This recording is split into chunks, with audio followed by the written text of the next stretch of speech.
Welcome to the Podkey summary of Support the Center Stage Front Camera in your iOS app from WWDC 2026.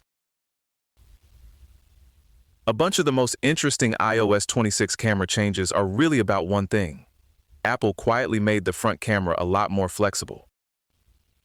There's a new square sensor behind center stage, new APIs for changing aspect ratio on the fly, smarter auto framing, smoother stabilization, and one very easy way for older camera code to accidentally turn people sideways.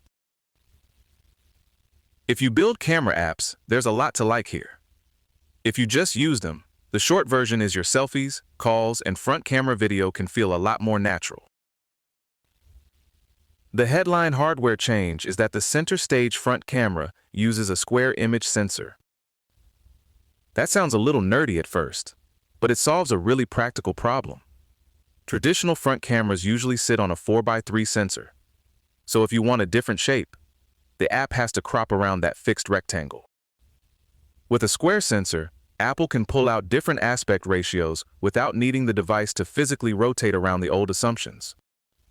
That pairs with a 95-degree field of view, which Apple says is the widest on any iPhone front camera. So you get more room for group selfies, more flexibility for video, and more space for stabilization and framing tricks without the shot feeling weirdly cramped. It also helps with eye contact and composition in a way people will notice even if they never hear the phrase square sensor again, which is probably for the best. On the software side, iOS 26 adds a new property called AV's Capture Device Dynamic Aspect Ratio. The useful part is that apps can switch between supported aspect ratios on the fly without tearing down and rebuilding the whole capture session. That means an app can move between 3x4, 4x3, 9x16, 16x9, and 1x1 much more smoothly. Apple says those ratios work up to 4032 pixels of resolution, but there's one catch worth knowing. Only 3x4 and 4x3 keep the highest photo resolution. So if a developer wants the absolute best still image quality, those are the sweet spots. If they want interface flexibility, the other ratios are there too. This is also what makes a seamless tap-to-rotate style interface possible, where the framing can adapt without the camera session doing that awkward reset that makes everything feel fragile. Apple also added something called AV's Capture Smart Framing Monitor, which is basically the camera offering polite suggestions instead of taking over completely. It can periodically recommend an aspect ratio and a zoom factor based on automatic face and gaze detection. So if more people enter the frame, or somebody is drifting off center, the app can respond with a better crop or a little zoom adjustment. There is a limitation here. Those recommendations only come through when the app is using the 4032 pixel photo format. Developers can watch the monitor's recommended framing property, then apply the change by setting dynamic aspect ratio first and zoom factor second. That order matters because it gives a smoother transition instead of a jumpy one. Apps can also choose to allow only certain framings, which is nice if they want some help without giving up all artistic control. One of the more important under-the-hood changes is sensor orientation. Older iPhone front cameras were mounted in landscape left, and a lot of apps learned to depend on EXIF orientation metadata to rotate images into the right position later. The new center stage sensor is mounted in portrait instead. So, if an app keeps using the old rotation logic as if nothing changed, it can end up producing sideways photos. That is the kind of bug that makes perfect sense to a computer, and absolutely none to a human. Apple says AV's Capture Photo output now automatically compensates for the new orientation for HEIC, JPEG, and other process formats. RAW captures are left untouched, which is what developers working with RAW would expect. There's also a switch for this behavior called Camera Sensor Orientation Compensation Enabled, so developers can control it when they need to. Photos get most of the flexibility here, but video has a harder boundary. QuickTime movie tracks need a constant frame size, so if an app changes dynamic aspect ratio during a recording, the session has to stop and restart with the new dimensions.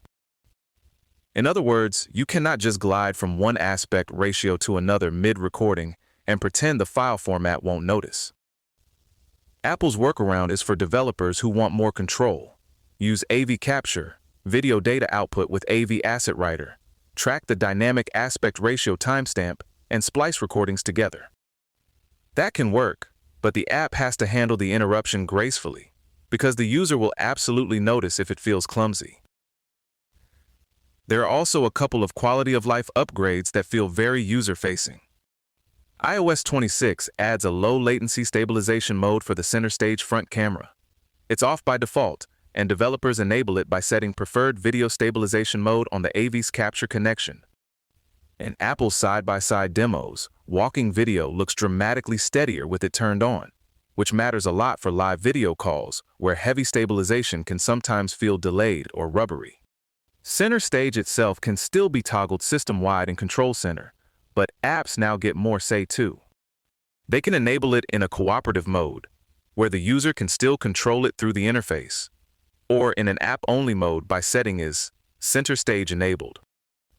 When it's active, the camera can widen or effectively rotate the view to keep everybody centered, pretty much like FaceTime does on the latest iPhones. That gives third-party apps a more polished default behavior without having to reinvent Apple's framing logic from scratch. Apple's WWDC 2026 guidance also encourages developers to support the 18-megapixel photo format when they can. The pitch is simple. If you're already taking advantage of dynamic aspect ratios for framing, starting with more detail gives you more room to crop and still keep the image looking excellent. Apple also recommends testing with sensor orientation compensation disabled, so developers can check performance and make sure orientation still comes out correctly across formats. That's one of those recommendations that sounds small, but it's exactly the sort of thing that keeps a camera app from feeling mysteriously flaky later. So the big picture here is a front camera that's becoming much less rigid, both in hardware and in software. More framing options, smarter guidance, smoother stabilization, and a few sharp edges for developers to watch out for, especially around orientation and video recording. It's a pretty good reminder that sometimes a square sensor creates a lot fewer corners for everyone else. This episode was generated by Podkey. Create your own at podkey.fm.